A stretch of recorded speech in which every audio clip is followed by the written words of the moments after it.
When I was 14, my family and I moved over 5,000 miles from Milan to Seoul. On my last night in Italy, I remember feeling devastated because the world as I knew it had been taken away from me. My international school in Milan was a diverse environment that fostered individuality. I took French and journalism as electives, I played soccer after school, and went canoeing in France as a part of a school field trip. But in my all-female school in Korea, I was stuck in school from 7:30 a.m. to 10 p.m. Everyone took the exact same courses, and there was no such thing as electives. I went from being the math and science whiz in Italy to flunking my very first science assignment in Korea. We had to write the 118 elements of the periodic table 60 times each. Now that's over 7,000 times.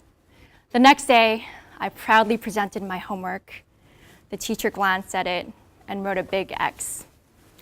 Apparently, it had to be written horizontally and not vertically, which meant that I flunked the assignment and had to do it all over again the next day. You see, it was quite a rough transition. But by the end of high school, I felt like I'd fully adjusted to life in Korea.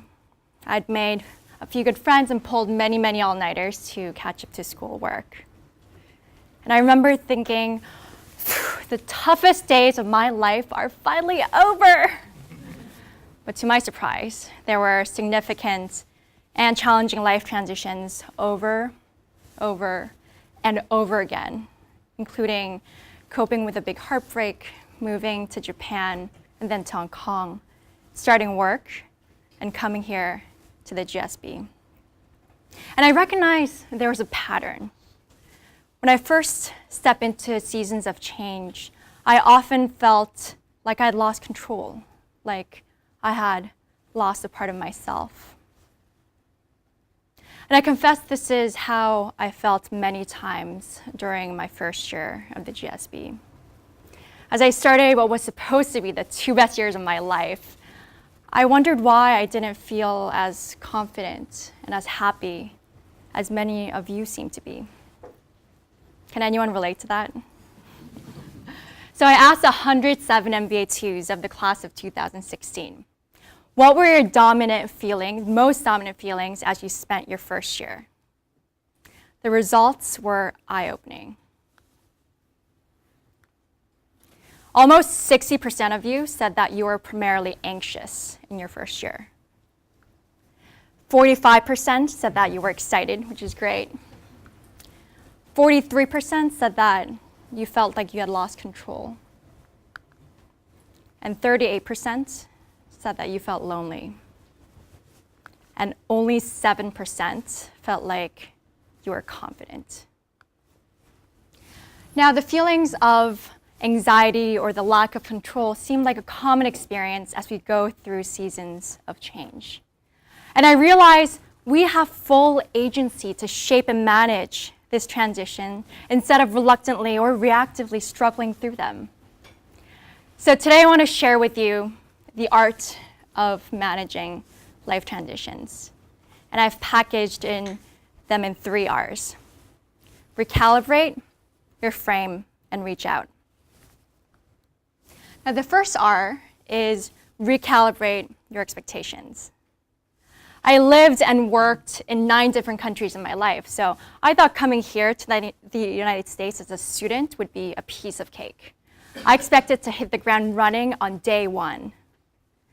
But as my feelings deviated from my expectations of how quickly I could adjust, I felt increasingly nervous.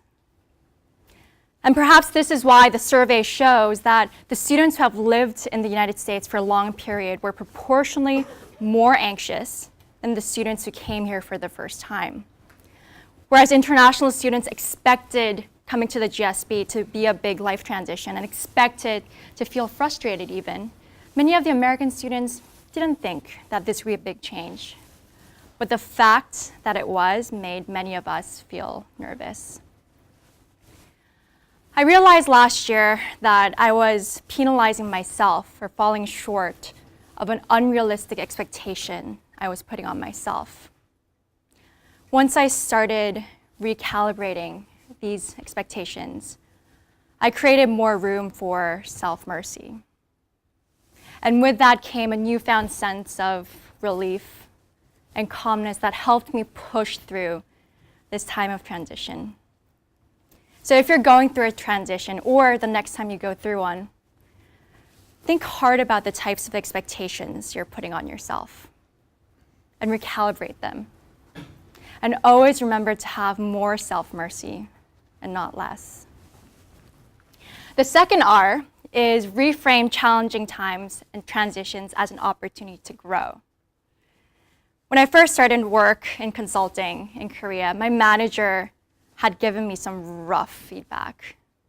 My confidence had hit rock bottom, and I did what most first-year analysts did at the time, which was go to the bathroom and cry. And my senior analyst, Meredith, came to find me in the restroom.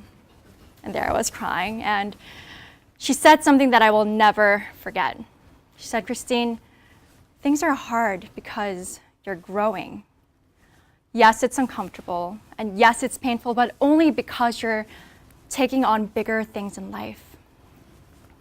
Stanford psychologist Carol Dweck calls this the growth mindset and found that this is exactly what allows people to thrive even during the most difficult life situations.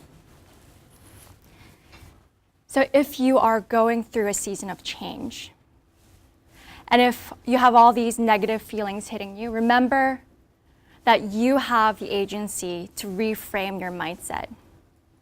Because when you do, and if you do, you will come out of life transitions stronger. I've experienced this many times in my life, and our classmates have done too. The single biggest shift in emotions from the first year and the second year was confidence. Whereas only 7% of our classmates felt confident in the first year, 50% said that they felt confident in their second year, and this was the second most dominant feeling after gratitude. So always remember to reframe your mindset, and it's in your agency to do so. The third R is reach out. What amplified my feelings of anxiety and loss of control was the perception that I was the only one feeling this way. And I didn't want to share this with a lot of you because I'm usually a happy person, and I didn't want to be perceived in any other way. A breakthrough moment for me came when I was talking to a close group of friends, and I confided my true feelings with them. And to my surprise, even the most confident-looking one was struggling inside. The realization that I am not alone gave me so much relief. And the sense of togetherness helped me heal out of my anxieties. So if you're like me, reach out to someone. It's okay to be vulnerable. And on the flip side, if you know someone who's going through a significant change, reach out to them because you never know how much of an impact you can have in their lives. So here are the 3 R's of managing life transitions: recalibrate, reframe, and reach out. Whether you have another year of school left or you're going out into the real world, take this toolkit with you. And always remember that you have full agency to shape, manage the many, many life transitions that are coming your way. Thank you.